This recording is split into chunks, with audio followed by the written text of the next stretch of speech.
अगर आपका भी बिजनेस माइक्रो, मीडियम और स्मॉल कैटेगरी में आता है तो आप अपना उद्यम रजिस्ट्रेशन करा के इसका बेनिफिट ले सकते हैं। उद्यम रजिस्ट्रेशन के काफी सारे फायदे होते हैं। आज की वीडियो में हम पूरा डिस्कस करेंगे कि इसके बेनिफिट्स क्या क्या होते हैं, कैसे हम अप्लाई कर सकते हैं उद्यम रजिस्ट्रेशन में। तो वीडियो को एंड तक पूरा देखना, हम स्टेप बाय स्टेप सारे प्रोसेस को समझेंगे। तो चलिए वीडियो को शुरू करते हैं।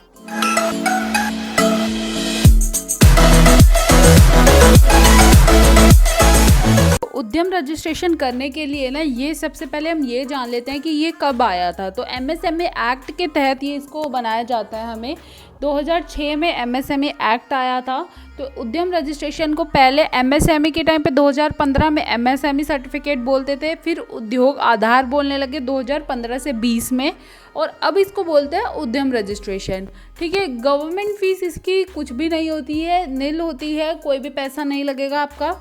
डॉक्यूमेंट्स क्या होते हैं, आपका आधार कार्ड चाहिए, आपको पैन कार्ड चाहिए, और आपका जीएसटी रजिस्ट्रेशन ऑप्शनल है। मतलब अगर आपकी प्राइवेट कंपनी है या पार्टनरशिप फर्म है, इनके जैसे कि अगर आपके पास जीएसटी है तो ठीक है, लगा देना, येस कर देना, नहीं है तो ना आप नो कर देना। ठीक है, उसके बाद अगर हम देखते हैं तो इसमें हम माइक्रो, स्मॉल और मीडियम, ये होता किसके लिए है, ये हमारा होता है माइक्रो, स्मॉल, मीडियम एंटरप्राइजेस के लिए। अब माइक्रो हम किसको काउंट करते हैं, जिसकी जो प्लांट एंड मशीनरी में इन्वेस्टमेंट है वो 1 करोड़ से कम है और जो एनुअल टर्नओवर है वो 5 करोड़ से कम है। और स्मॉल में हम किसे करते हैं, जिसकी 10 करोड़ से कम इन्वेस्टमेंट है और टर्नओवर 50 करोड़ से कम है। और हम मीडियम में किसको कंसीडर करते हैं, जो 50 करोड़ से कम है और टर्नओवर जिसकी 250 करोड़ से कम है, वो आपके माइक्रो, स्मॉल, मीडियम एंटरप्राइजेस में काउंट होती है। तो इसके बेनिफिट्स क्या क्या है, देखिए सबसे पहला बेनिफिट तो ये है कि आपको ना लोन ना ईजिली मिल जाता है। अगर आपके पास एमएसएमई में आते हैं ना, तो आपकी गवर्नमेंट स्कीम बहुत सारी होती है, आपको लोन भी बहुत ईजिली मिल जाता है। प्लस में आपको टैक्स बेनिफिट्स मिल जाते हैं, काफ़ी सारी अपॉर्चुनिटी मिल जाती है, आप स्टार्टअप में जा सकते हैं। एमएसएमई के लिए गवर्नमेंट की इतनी सारी सुविधाएं हैं, आप उनका बेनिफिट भी ले सकते हैं। तो अब चलते हैं हम एमएसएमई रजिस्ट्रेशन आप करते कैसे हैं, या उद्यम रजिस्ट्रेशन आप कैसे कर सकते हैं। तो गाइज, आपको उद्यम आधार रजिस्ट्रेशन के लिए ना udyam-aadhar.gov.in पे आ जाना है। देखिए, इसमें 2 चीज़ें होती है। अगर आपके पास पहले ही उद्योग आधार या एमएसएमई सर्टिफिकेट था तो आप इन दोनों में से क्राइटेरिया को चूज़ करना।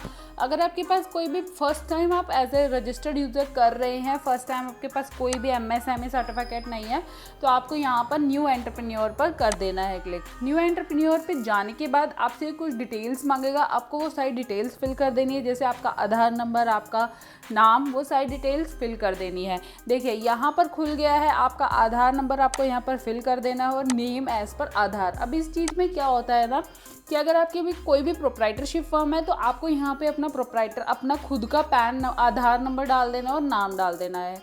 दूसरा, अगर आपकी कोई भी पार्टनरशिप फर्म है तो आप किसी भी पार्टनर का डाल सकते हैं। तीसरा, अगर आपकी कोई भी प्राइवेट कंपनी है या पब्लिक कंपनी है तो आप यहाँ किसी भी डायरेक्टर का आधार नंबर डाल के रजिस्टर कर सकते हैं। देखिए, नेम डालने के बाद आपको क्या करना है, सीधा इस पर टिक कर देना है और वैलिडेट एंड जनरेट ओटीपी। आपका जो भी रजिस्टर्ड मोबाइल नंबर होगा उस पर ओटीपी चला जाएगा। आधार से जो लिंक होता है ना मोबाइल नंबर, उस पर आपका ओटीपी पहुंच जाएगा। तो देखिए, यहाँ पर ओटीपी सेंड हो गया है, तो हम यहाँ पर ओटीपी डाल देंगे। अभी मैं आपको ना प्राइवेट लिमिटेड का बता रही हूँ। अगर आप प्रोप्राइटरशिप का करना चाहते हैं तो मैंने इस पर ऑलरेडी वीडियो डाली हुई है, आप वहाँ से जाके देख के अपनी प्रोप्राइटरशिप का कर सकते हैं। तो देखिए, यहाँ पर ओटीपी फिल करने के बाद ना आपको सीधा वैलिडेट पे क्लिक कर देना है। जैसे वैलिडेट पे क्लिक करेंगे, ये कुछ प्रोसेस करेगा और फिर आपसे फर्दर डिटेल्स मांगेगा। तो देखिए, ये वैलिडेट हो चुका है। उसके बाद आपको क्या करना है, यहाँ से ना टाइप ऑफ ऑर्गेनाइजेशन सेलेक्ट कर देनी है। जैसे आपकी प्रोप्राइटरशिप है, एचयूएफ है, पार्टनरशिप है, को प्रोप्राइटर है, कोऑपरेटिव सोसाइटी है, या आपकी सोसाइटी है, या ट्रस्ट है, या प्राइवेट कंपनी है। तो मैं अभी कंपनी सेलेक्ट कर लेती हूँ। और यहाँ पर आपको क्या करना है, आपको यहाँ पर साइड में ना आपका कंपनी का पैन नंबर डालना है। अगर आप कंपनी का उद्यम आधार रजिस्ट्रेशन कर रहे हैं, अगर आप प्रोप्राइटरशिप फर्म का कर रहे हैं तो आप अपना भी डाल सकते हैं। अगर आप पार्टनरशिप फर्म का कर रहे हैं तो पार्टनरशिप का भी अपना पैन होता है, वो आप यहाँ पर फिल कर देंगे। तो देखो, पैन नंबर डालने के बाद ना आपको सीधे यहाँ पर टिक कर देना हो और पैन वैलिडेट पे क्लिक कर देना है। जैसे ये पैन वैलिडेट करेगा, अगर आपका कंपनी का रजिस्ट्रेशन कर रहे हैं तो कंपनी का जैसे नाम है, से नंबर, ये सारी डिटेल्स अपने आप कैप्चर कर लेगा। और दूसरा, अगर आप इंडिविजुअल या प्रोप्राइटरशिप फर्म का कर रहे हैं तो फिर आपको सारी डिटेल्स फिल करनी पड़ेगी। कंटिन्यू पे क्लिक कर देते हैं। तो देखो इसमें ना आपसे डिटेल्स मांगेगा कि आपने ITR फाइल करी है प्रीवियस ईयर की, अगर करी है तो आप येस कर देना, नहीं तो ये नो कर देगा। हमारे केस में क्या है, हमारी जो कंपनी है अभी इनकॉर्पोरेट हुई थी, तो हमारे केस में नो आ जाएगा। फिर आपके पास ये पूछ रहा है GSTN, अगर आपके पास GST नंबर है तो येस कर देना, अगर नहीं है तो नो कर देना, और अगर आप एग्जेम्प्टेड में आते हैं तो आप एग्जेम्प्टेड सेलेक्ट कर सकते हैं। उसके बाद जैसे यहाँ पर इसने कंपनी का नाम खुद से ले लिया है, फिर आपको क्या करना है, यहाँ पर मोबाइल नंबर डाल देना है और ईमेल आईडी फिल कर देनी है। तो देखिए ईमेल आईडी और मोबाइल नंबर डालने के बाद हमें ये क्या करना है, यहाँ पर ओनरशिप क्राइटेरिया सेलेक्ट करना है।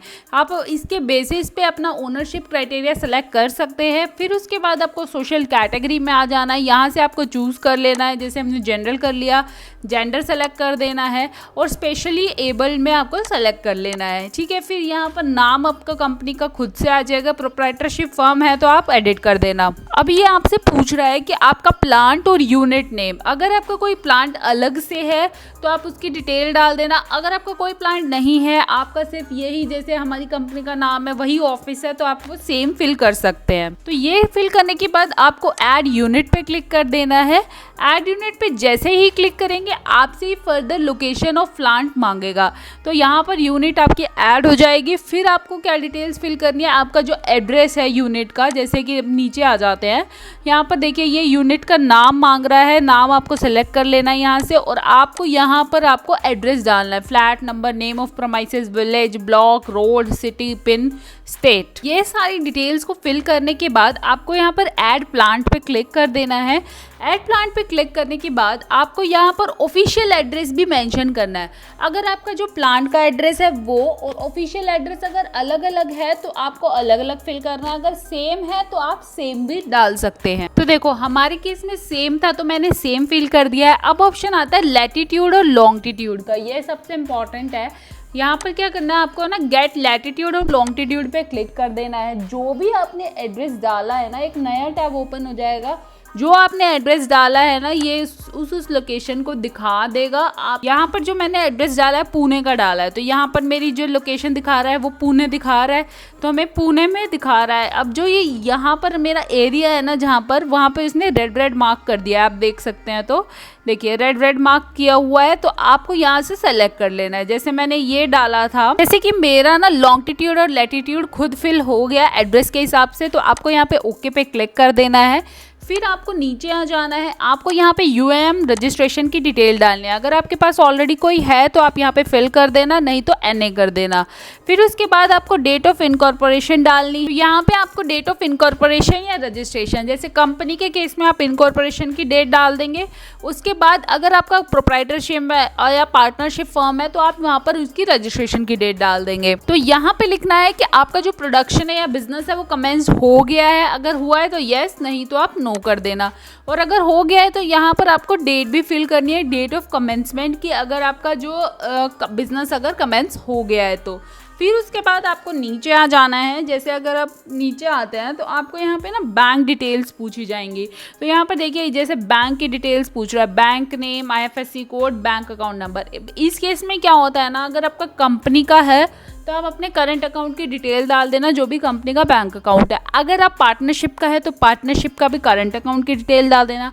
अगर आप प्रोप्राइटरशिप फर्म का रजिस्ट्रेशन कर रहे हैं तो इसमें अगर आप सेविंग अकाउंट में है तो वो भी आप यहाँ पर फिल कर सकते हैं। तो देखिए बैंक डिटेल्स फिल करने के बाद आपसे पूछ रहा है जो कि आप सर्विसेज क्या देते हैं, मतलब आपका काम क्या करते हैं।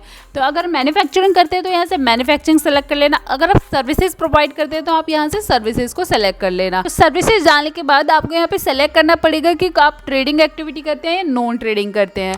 तो हम नॉन ट्रेडिंग में सेलेक्ट कर लेते हैं। यहाँ पर NIC कोड हम सर्च करते हैं। जो भी आपका काम है उससे रिलेटेड ना 2-3 वर्ड्स आप सर्च कर लेना। तो देखिए जो यहाँ पर हमारी जिस कंपनी के लिए कर रहे हैं वो इंश्योरेंस एजेंट और ब्रोकर का काम करते हैं, तो यहाँ पर हम ये वाला सेलेक्ट कर लेते हैं।